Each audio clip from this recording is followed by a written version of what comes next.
Assalamualaikum warahmatullahi wabarakatuh.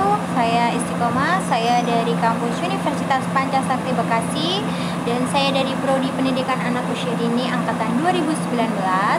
Dan video ini saya buat untuk menyelesaikan UAS, yaitu dari mata kuliah bimbingan konseling dari dosen pengampu kita, yaitu Ibu Dita Anggraini MPD.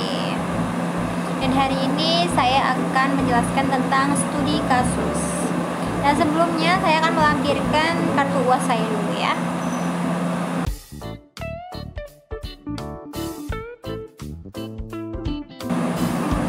Oke, kita belajar tentang studi kasus. Ada yang sudah tahu studi kasus itu apa? Oke, studi kasus adalah laporan informasi deskriptif tentang data penelitian, percobaan atau eksperimen, proyek, peristiwa, atau analisis. Dalam ilmu sosial, studi kasus melibatkan pemeriksaan yang mendalam dan rinci dari subjek studi atau kasusnya serta kondisi kontekstual yang terkait. Studi kasus dapat dihasilkan dengan metode penelitian formal. Nah, studi kasus cenderung muncul di tempat-tempat penelitian formal sebagai jurnal dan konferensi profesional daripada karya-karya populer.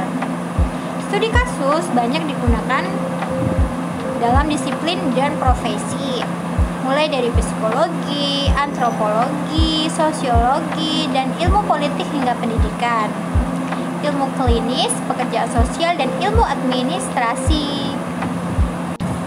Sekarang tujuan dari studi kasusnya.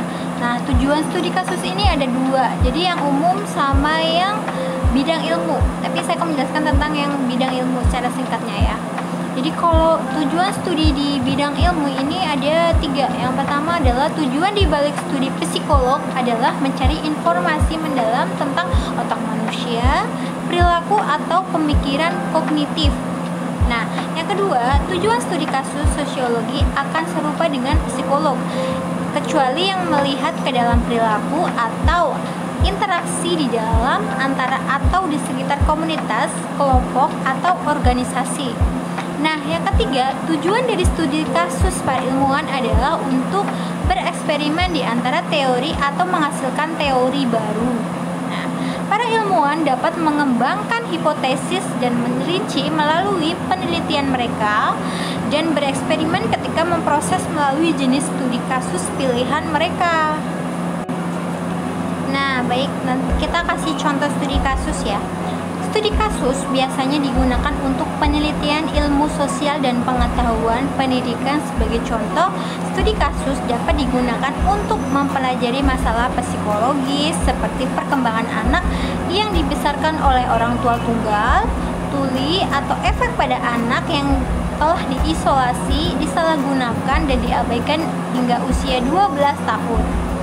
Studi kasus juga dapat digunakan dalam lingkungan pendidikan untuk mengeksplorasi pengembangan keterampilan menulis dari kelompok kecil siswa baru sekolah menengah yang mengambil kelas menulis kreatif. Oke, setelah selesai ya penjelasan studi kasus dari saya. Semoga ilmunya bermanfaat dan semoga semuanya sehat, alhamdulillah. Dan salam hormat saya kepada ibu dosen. Istiqomah, saya mundurkan diri. Wassalamualaikum warahmatullahi wabarakatuh. Jangan lupa like, subscribe, and comment. Terima kasih.